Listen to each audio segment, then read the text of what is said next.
Hello ਜੀ, hello everyone, ਸਤਿ ਸ਼੍ਰੀ ਅਕਾਲ। ਕਿੱਦਾਂ ਹੋ ਸਾਰੇ? ਠੀਕ ਹੋ? ਵਧੀਆ। Welcome everyone to my channel. As you know, it's Gagan's Math Lab.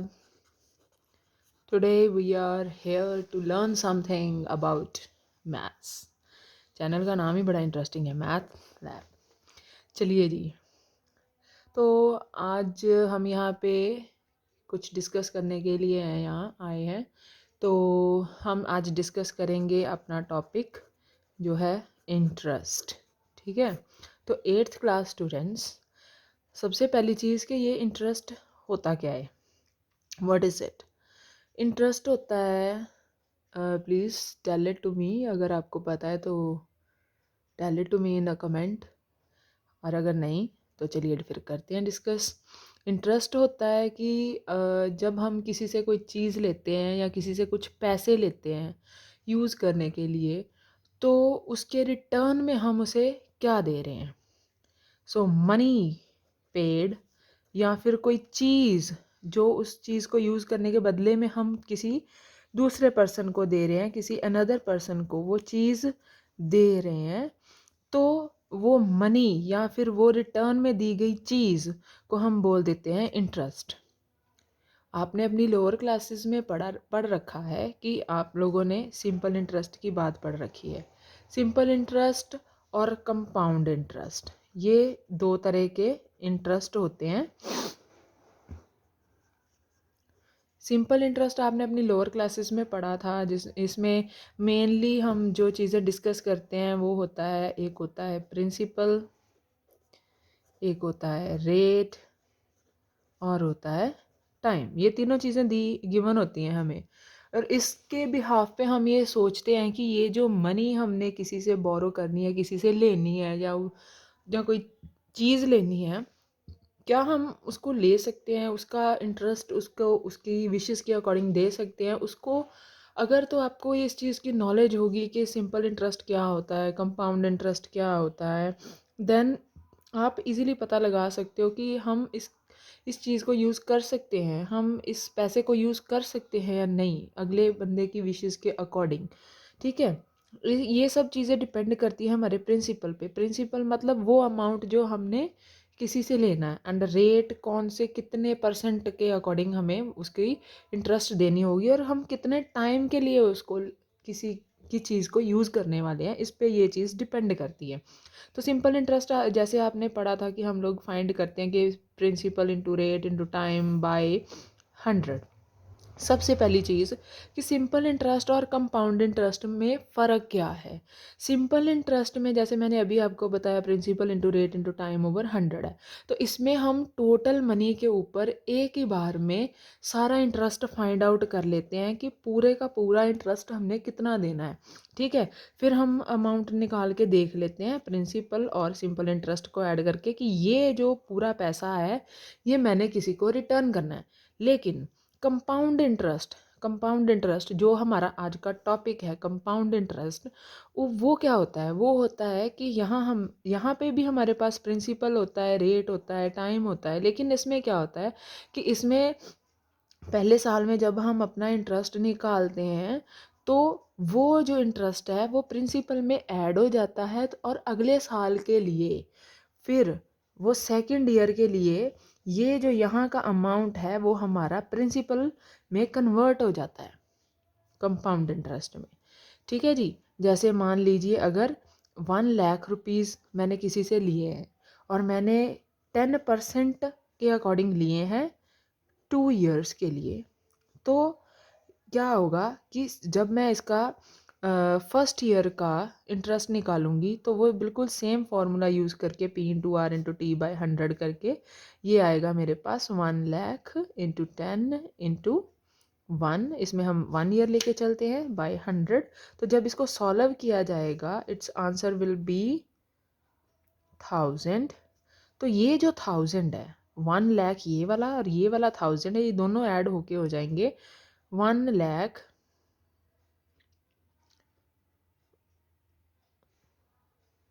1000 rupees. तो ये मेरा फिर अगले साल का प्रिंसिपल बन जाएगा। ठीक है, तो अगले साल का जो इंटरेस्ट होगा फिर वो ये मनी अमाउंट पे लगेगा, ठीक है जी।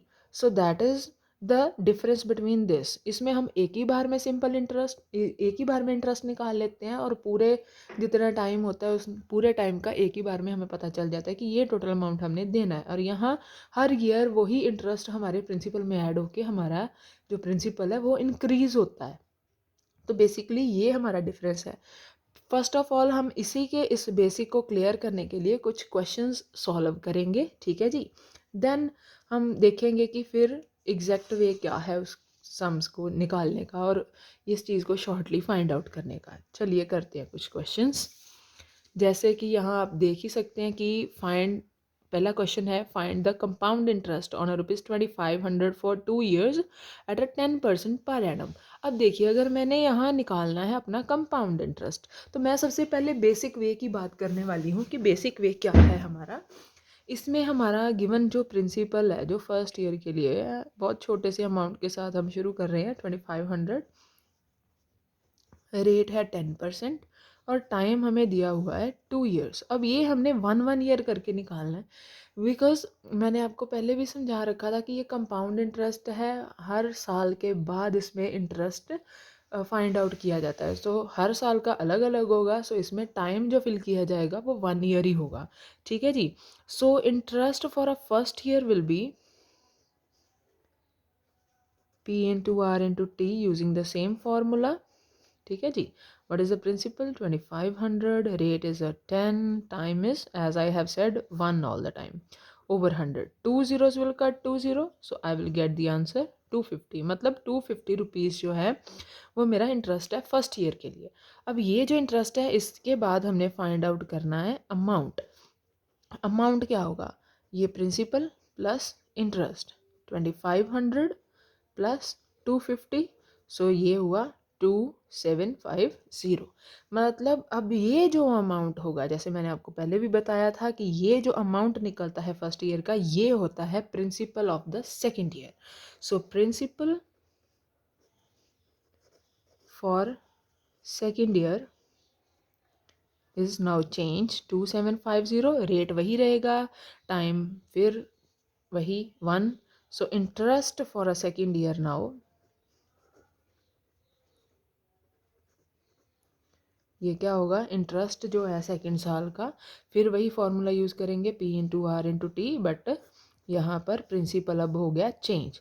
2750 is the new principle, rate is same, time is 1 year, क्योंकि अगले साल की बात हो रही है। Again 1 0 will cut 1 0 1 0 and I will get 275 as my interest. अब इसका अमाउंट निकाला जाएगा। अमाउंट मीन्स मेरा प्रिंसिपल था 2750, इंटरेस्ट है 275, इनको ऐड कर देते हैं, 5 7 5 12 10 3, सो 3025 इज़ माई न्यू अमाउंट। तो ये 2 ईयर्स के लिए था, तो 2 ईयर्स का हमने फाइंड आउट कर लिया है। सो दोनों साल का अमाउंट आया ये। अब मैंने ये देखना है कि कंपाउंड इंटरेस्ट है कितना। अब जो मैं टोटल अमाउंट दे रही हूँ उसमें से प्रिंसिपल को माइनस किया जाएगा तो मुझे पता चलेगा कि एक्चुअल में मैंने इंटरेस्ट दिया कितना है। 3025 है ये और प्रिंसिपल है 2500, इसको हम इसमें से माइनस कर देंगे और मेरा आंसर आएगा 525। सो 525 रुपीज़ जो है वो मैंने इंटरेस्ट सॉरी हाँ कंपाउंड इंटरेस्ट देना होगा, ठीक है जी। सो ये बेसिक चीज़ है, ऐसे होता है कंपाउंड इंटरेस्ट। अब आपको समझ आ ही गया होगा कि जो सिंपल इंटरेस्ट है उसमें हम सारा इंटरेस्ट एक ही बार में निकाल के अमाउंट निकाल के जितने भी सालों का है एक ही बार फाइंड आउट कर लेते हैं और फिर धीरे धीरे आप जैसे पे करना चाहो कर सकते हो। लेकिन कंपाउंड इंटरेस्ट में हर साल आपका इंटरेस्ट जो है वो ऐड होता जाता है आपके प्रिंसिपल में, ठीक है जी। ये तो था एनुअल वर्क, ठीक है। अब हम देखते हैं कि ये सिर्फ आपने कई बार अगर कहीं पे ऐसी डील करी होगी तो देखा होगा कि कुछ लोग 3 मंथ्स के बाद इंटरेस्ट लेते हैं, कुछ लोग 6 मंथ्स के बाद लेते हैं इंटरेस्ट और कुछ लोग ईयर के बाद लेते हैं। तो वो अभी ईयर वाला केस तो हम लोगों ने डिस्कस कर लिया, but sometimes when interest is taken compound half yearly. Half yearly का सिंपल मीनिंग है जब 6 मंथ्स के बाद इंटरेस्ट लिया जाता है, ठीक है जी। तो इस चीज़ को भी डिस्कस कर लेते हैं। चलिए एक क्वेश्चंस के साथ करते हैं। ये क्वेश्चन है, Divankaran deposited a sum of ₹6,250 in a bank for a 1 year. अब दिवांकरन ने इतने पैसे जमा करवा दिए हैं compounded half yearly. Compounded half yearly मतलब अब इस पे इंटरेस्ट हर हाफ ईयर के बाद 6 मंथ्स के बाद इंटरेस्ट लग जाएगा। उसका रेट है 8%। तो we have to find out कि कंपाउंड इंटरेस्ट होगा कितना, जो पैसे उसको मिलेंगे वो किस हिसाब से मिलेंगे। चलिए देखते हैं इसको भी। अब ये हाफ ईयरली की बात कर रहे हैं। देखिए टाइम यहाँ पे 1 ईयर है, प्रिंसिपल दिया हुआ है ₹6250 और जो रेट है वो है 8% और जो टाइम है वो है 1 ईयर। अब हम लोगों ने ये चीज़ ध्यान में रखनी है कि जब भी कभी हमें वो हाफ ईयरली की बात करते हैं, ठीक है जी, जब हाफ ईयरली की बात की जाती है तो आप सोचिए 1 ईयर में 6 मंथ्स कितनी बार आएंगे, आप खुद सोचिए। टू टाइम्स आएंगे और हमारा पूरा जो रेट ऑफ इंटरेस्ट है वो है 8%। 2 हिस्सों में बांट दिया जाए तो कितना कितना आएगा, 4% ठीक है। सो सेम चीज़ को दिमाग में रखते हुए हमने क्या करना है कि अगर हाफ ईयरली की बात की गई है, मतलब हाफ की बात हुई है, तो जो रेट है उसको हम कर देंगे हाफ, ठीक है जी। सो ये आ गया 8/2 इज़ अ 4%। लेकिन जैसे मैंने अभी कहा कि 1 ईयर में 6 मंथ्स कितनी बार आते हैं, 2 बार आते हैं, तो मतलब टाइम हमेशा ही डबल हो जाएगा। तो आई विल मल्टीप्लाइड बाई 2 और ये हो गए 2 हाफ ईयर्स। 1 ईयर का मतलब क्या हुआ, 2 बार हाफ ईयर, ठीक है, 2 हाफ ईयर्स हो गए। तो ये चीज़ हमने बेसिक को ध्यान में रखना है कि अगर रेट है तो उसको डिवाइड करना है 2 के साथ, और अगर टाइम की बात की जा रही है तो उसको मल्टीप्लाई करना है 2 के साथ, ठीक है जी। अब बाकी की सभी चीज़ें सेम रहेंगी। वैसे ही प्रिंसिपल है, ये हमारा ये रेट है, ये टाइम है, तो हम निकाल लेते हैं पहले interest for a first year, ठीक है जी, फॉर अ फर्स्ट ईयर। तो ये क्या आएगा, अब मैं फॉर्मूला नहीं लिख रही हूँ, डायरेक्ट है। 6250 multiplied by 4 time 1 and over 100. I will cut it there. So this will be on a 125 or 5 twos are 2 twos are, this is again 125 into 2 is a 250. Okay ji, so this is the interest for the first year. Now what will be the principal, what will be the amount? हाँ, these are the same things, ये amount है वही principal होगा अगले year के लिए, ठीक है। सो हम इसको बेसिकली यहीं पे ऐड कर देते हैं 250, so it will become 6500। That is same, that is my principle for second year. यही जो अमाउंट है यही मेरा प्रिंसिपल है अगले ईयर का, रेट तो सेम रहेगा फिर, ठीक है जी। अब हम निकालते हैं interest for a second year. अब अगले साल का इंटरेस्ट देखते हैं कितना बनता है। Principle is a 6500, rate 4, one more time I have to pay it, and divided by 100. This is very simple, double zero will cut double zero, 65 into 4, 5 fours are 20, 260, ठीक है जी, 260। so the amount is again 6 plus 260 is equals to 676, so 6760 rupees is the total amount। तो हमने find out करना है CI, as I told you this is amount minus principle. हमारा CI मतलब अकेला interest का पैसा हमने फाइंड आउट करना है। तो अमाउंट जितना पैसा, अमाउंट मतलब जितना पैसा हम टोटल पे कर रहे हैं, माइनस प्रिंसिपल मतलब जितने पैसे हमने उनसे लिए थे उतने माइनस कर दिए। अब उतना माइनस कर दोगे तो क्या बचेगा आपके पास, 6250, चलिए माइनस करते हैं, 510 रुपीज़। सो 510 रुपीज़ बेसिकली मैंने इंटरेस्ट पे करा है, सॉरी मैंने नहीं, दिवांकरन। चलिए come to the next one. हाँ जी, but before going to the next, अगर आपको मेरा वे ऑफ टीचिंग अच्छा लगा है, इफ़ और अगर आपको अच्छे से समझ आ रही है, तो please like and subscribe my videos, and please tell it to me in a comment section also, how is it, Okay ji, please like and subscribe as much as you can and share it also to the other persons so they can understand it also. Thank you very much. Next, now these were the basics we have discussed. अब देखिए, अगर ये तो चीज़ हुई कि 1 year का 1.5 year का, ठीक है, अगर ये एनुअली हो रहा है तो maximally we are going to the 2 years, okay. But अगर ये 3 और 4 ईयर्स में कन्वर्ट हो जाए या कुछ लंबी टाइमिंग के लिए हो, तो if I will go with this basic method, तो ये मेरे लिए काफ़ी डिफ़िकल्ट और लॉन्ग वे हो जाएगा इसको फाइंड आउट करने का.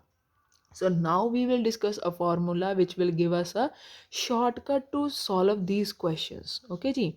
And this formula for finding out CI or amount, we will find out amount there. Then by using amount, जैसे हमने पिछले questions में करा था, amount minus principal, हम CI निकाल सकते हैं. The formula for the amount is principal bracket 1 plus r by 100 bracket closed power n. Now what is it? As you know, and we used in our previous questions also, p for a principal, r is a rate, and here n is denoting the time. n से है time. अब ये amount अगर हमें पता चल जाए तो सी आई का फॉर्मूला हमने पहले डिस्कस करा हुआ है कि अमाउंट माइनस प्रिंसिपल करें तो हमें सी आई पता चल जाता है. ठीक है जी. चलिए इस फॉर्मूले को यूज़ करके देखते हैं कि कैसे इसको यूज़ करके हम शॉर्टकट से और बड़े आराम से अपने अमाउंट को और सीआई को फाइंड आउट कर सकते हैं. ठीक है जी. चलिए देखते हैं, ये क्वेश्चन ही देखते हैं. Find amount and CI. चलिए दोनों बातें पूछी गई हैं यहाँ पे. 6,000 rupees, this is my principle, 2 years है तो टाइम है 9% है तो रेट दिया हुआ है. चलिए सॉल्व करते हैं. This is my principle, this is my time, this is the rate. तो इस फॉर्मूला को यूज़ करते हैं. Amount is principle 1 plus R by 100 power n. प्रिंसिपल क्या है 6,000 रुपीज़, 1 plus R means a rate 9 over 100 bracket close power n मतलब टाइम 2 ईयर्स. ठीक है जी. ये है 6,000. अब इसमें आपने ये चीज़ ध्यान में रखनी है कि आप इसकी कटिंग ये बाहर ब्रैकेट के बाहर नहीं कर सकते हो. आपने जो कैलकुलेशन करनी है वो ब्रैकेट के अंदर वाली ही करनी है. सबसे पहले आपको पता होगा कि ब्रैकेट को ही सॉल्व किया जाता है. ठीक है जी. तो यहाँ पे अगर कोई कटिंग पॉसिबल होती तो मैं करती, लेकिन यहाँ पे कटिंग पॉसिबल नहीं है. So what I will do, I will take LCM. 100 1 100 plus 9 is a 109 by 100 power 2. Okay. Power 2 means I will write it twice. इसको 2 बार ऐसे लिखा जाएगा. ओके जी. Now 2 zeros will cut 2 0 and 1 0 will cut a 1 0 and I think it will goes in points. चलिए cutting नहीं करते हैं. This will remain as it is 6. So 109 have to be multiplied with 109. इसको करके देख लेते हैं कि कितना आंसर आएगा. 81 9. This is something related with the 0 9 0 1. चलिए. So this is 109 into 109 is this. When I will multiply it with the 6, then I will get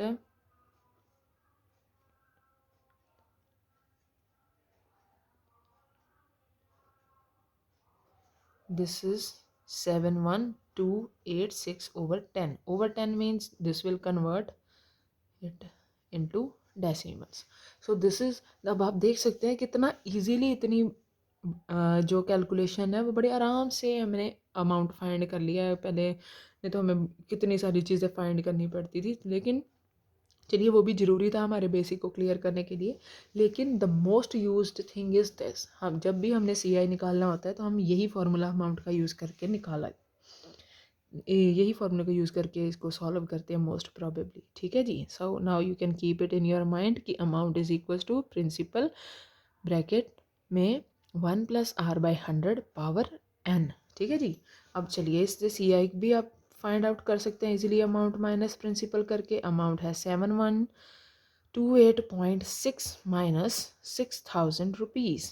so this is clearly shown कि I get my CI as a 1,128.6 rupees. Okay जी. Is it clear?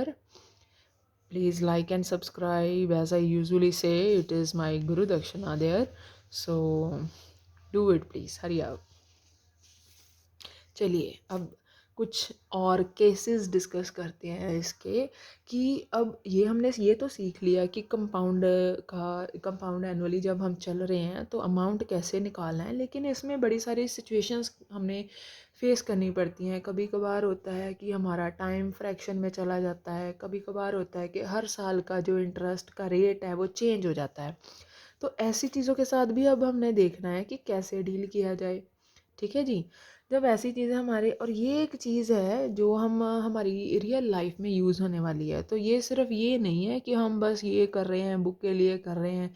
ये जो सब चीज़ें ये हमारी daily life में use होती है। हम पैसे लेते हैं, फिर उनको कई लोग बैंक से पैसा लेके उनको सामने किसी और पर्सन को उधारी में दे देते हैं, वो सिंपल इंटरेस्ट पे लेते हैं, कंपाउंड इंटरेस्ट पे दे देते हैं। ठीक है जी। सो ऐसी बहुत सारी सिचुएशंस होती हैं, तो हमें देखना होगा कि आखिर इसमें कितना पैसा हमारे पास आ रहा है और कितना हम बैंक को पे कर रहे हैं, तो हमें प्रॉफिट है या लॉस है या क्या चीज़ हो रही है। ठीक है। सो ये हमारी डेली का, अगर हमने नहीं भी देना किसी को आगे, तो आप ये चीज़ सोच सकते हैं कि अगर मुझे किसी पैसे की ज़रूरत है तो मुझे उसके लिए कितना पे करना होगा और ये बैंक मुझे किस हिसाब से पैसा दे रही है।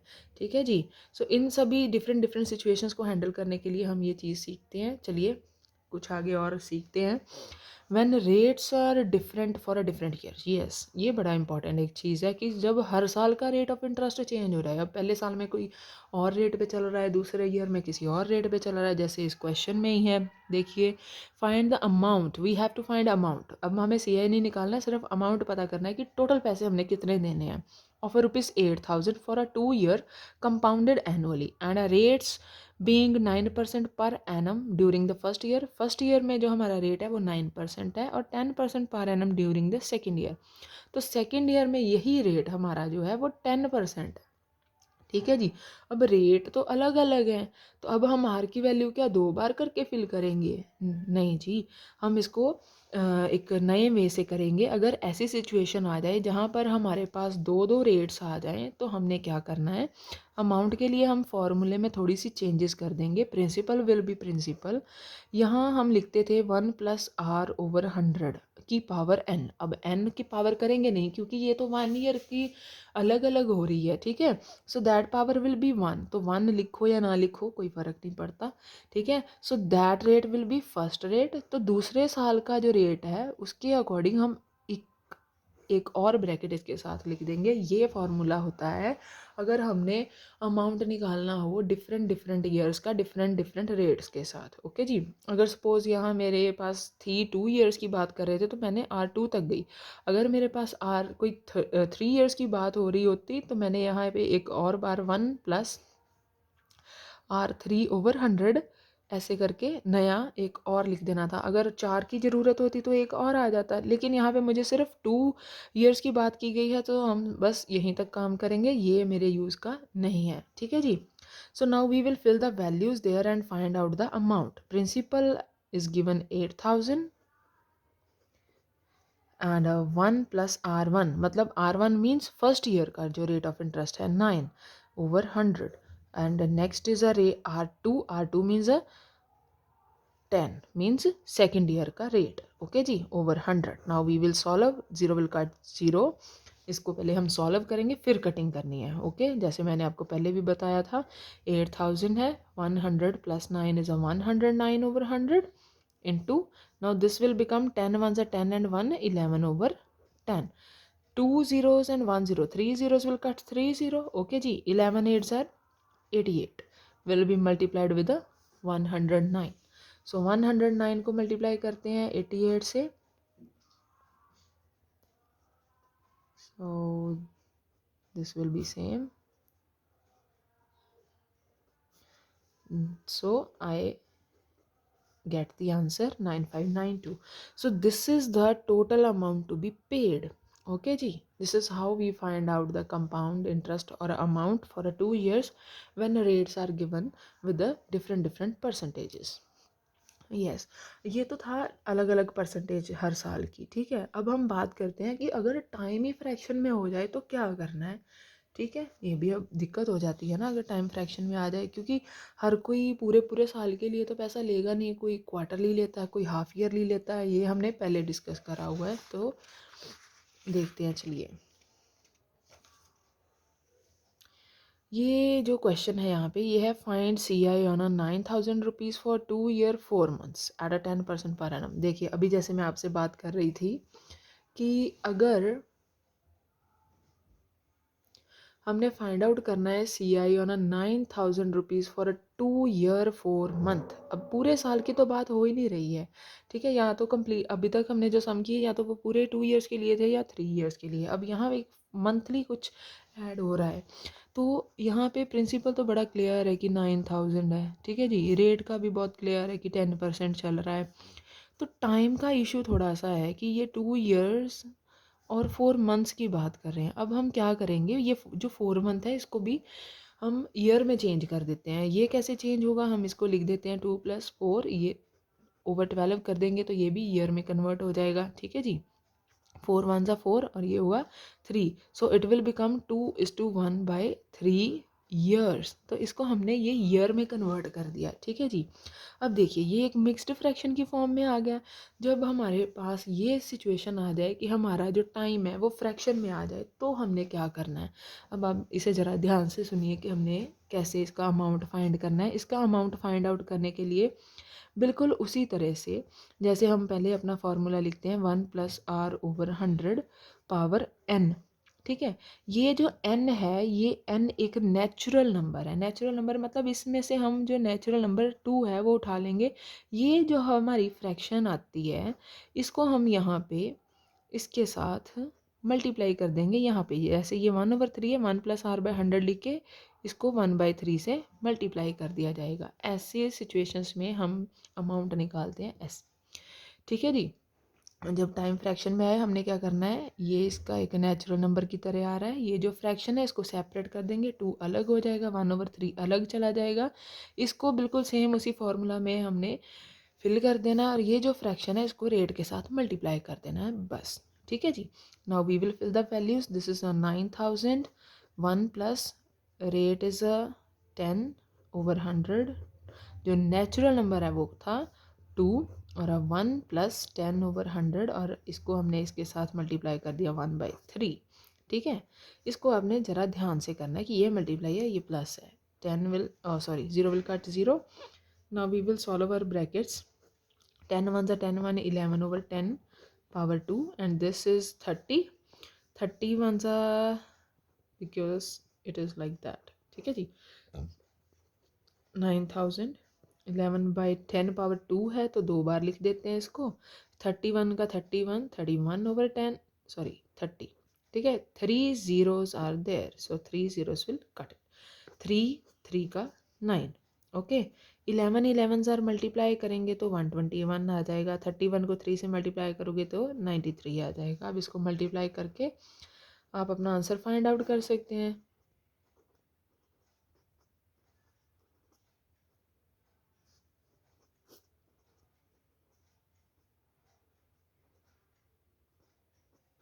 सो this is the amount that has to be paid.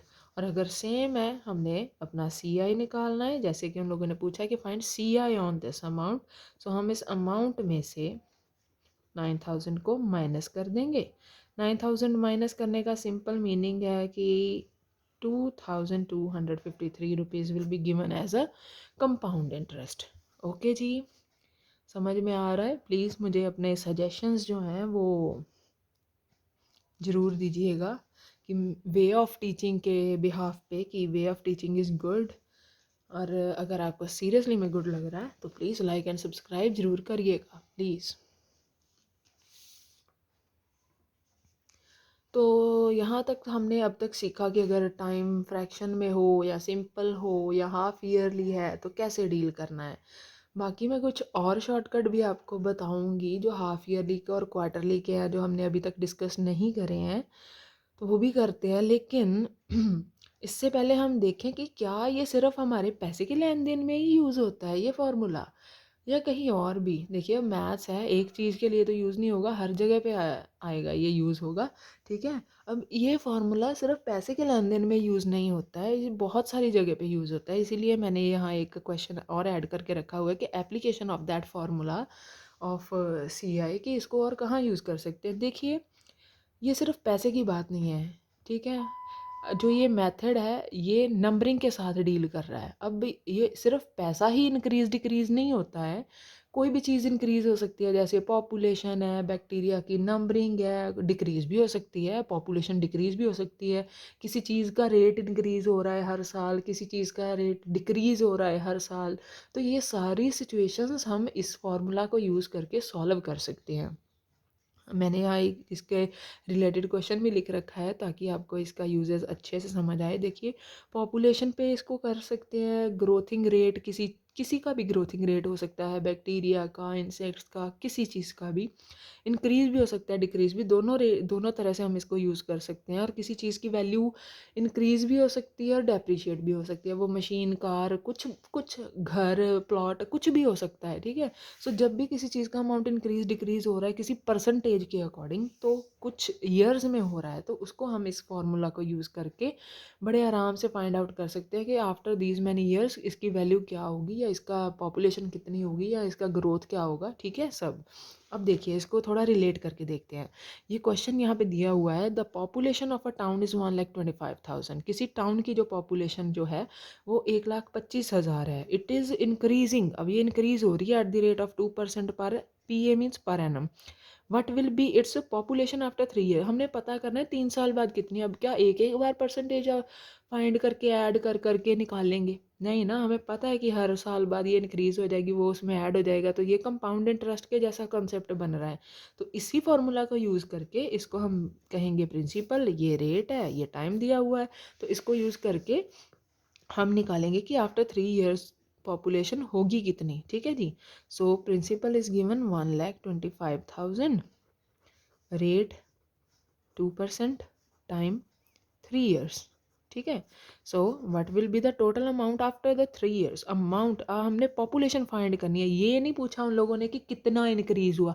अगर कितना इंक्रीज का पूछते तो हमने सी आई फाइंड करना था। उन्होंने कहा उस आफ्टर 3 ईयर पॉपुलेशन होगी कितनी, तो हम पूरा अमाउंट ही निकालेंगे। सो ये तो सिंपल ही है, इसमें कोई फ्रैक्शन नहीं है, कोई टू टाइम्स नहीं है, तो सिंपल अमाउंट का फॉर्मूला यही वाला लग जाएगा, ठीक है जी। यहाँ पे हम अब इसकी वैल्यूज़ फिल करते हैं। 1 + 2/100 power 3, 2 will cut it on a 50।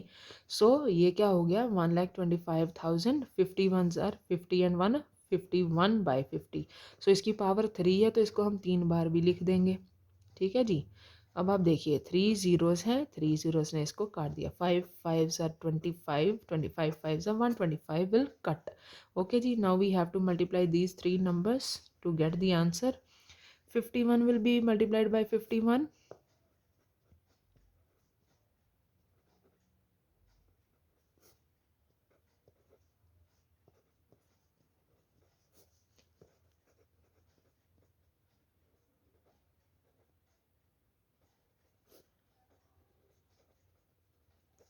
So this is the answer.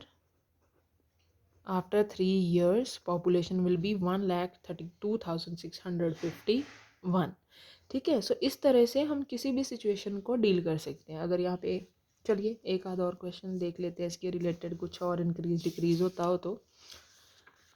हाँ जी, ये है हमारे पास क्वेश्चन एक और। A car is purchased for ₹3,48,000। इतने की कार परचेज करी है, its value depreciates. Now now now depreciate means decrease हो रही है, किसी चीज़ की वैल्यू कम पड़ रही है, अब कम होती जा रही है। अब ऑब्वियस, आज हम कार खरीदेंगे तो थोड़े ये सालों के बाद उसका रेट डिक्रीज तो होगा ही।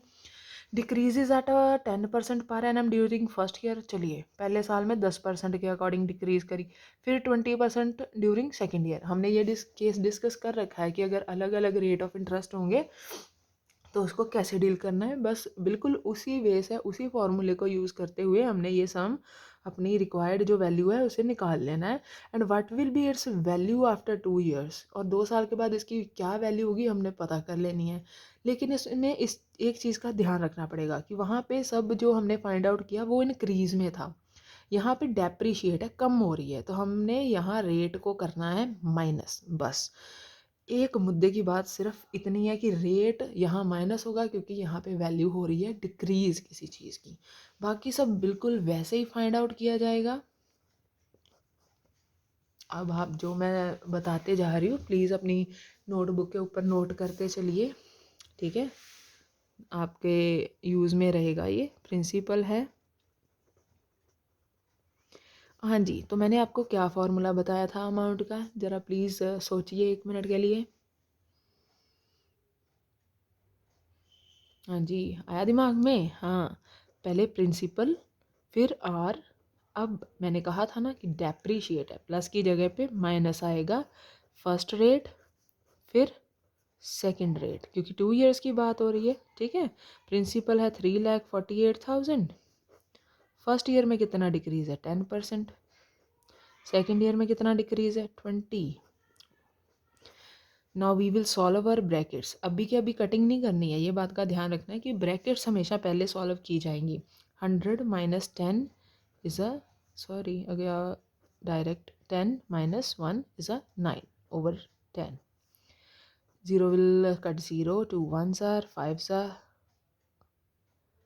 5 ones are 5 minus 1 is a 4 by 5. Okay ji. Now 1 0 will cut a 1 0 and this we will cut it on the table of 5.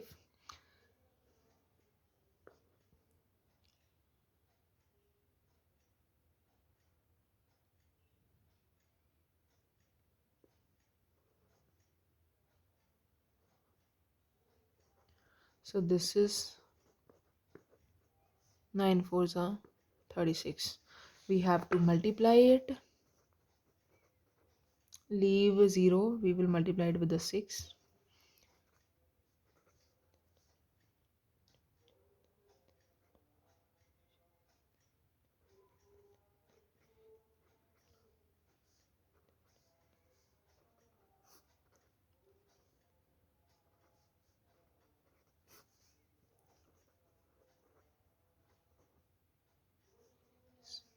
One more 0 added.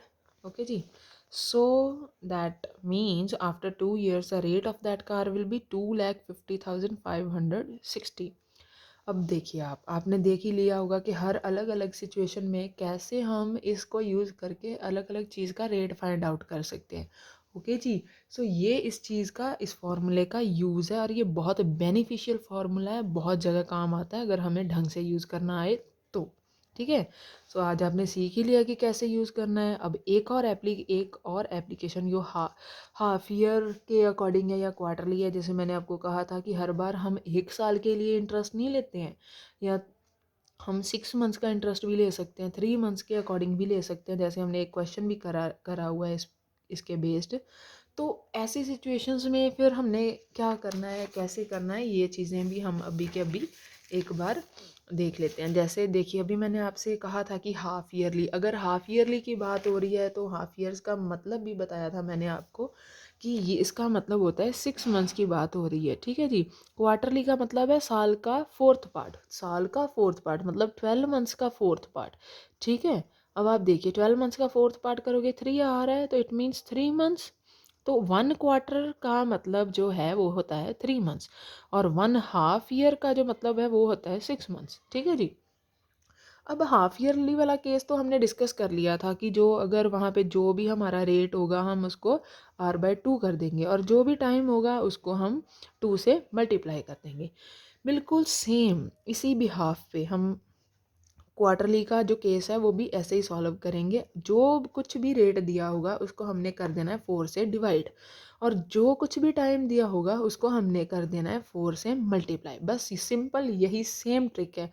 बस याद ये रखना है कि जो रेट है उसने डिवाइड होना है, जो टाइम है उसने उस नंबर से मल्टीप्लाई होना है, और एक हाफ से तो एग्जैक्ट पता चल रहा है कि 2 से ही होना है, और क्वार्टर का मतलब होता है फोर्थ पार्ट, किसी चीज़ का चौथा हिस्सा, तो उसको 4 से हम डिवाइड कर रहे हैं, सिंपल, ठीक है जी। चलिए एक क्वेश्चन करके देख लेते हैं। सपोज कर लेते हैं, किसी स्टेटमेंट को सपोज कर लेते हैं हम, प्रिंसिपल कुछ ना कुछ ले लेते हैं, फाइंड आउट कर लेते हैं।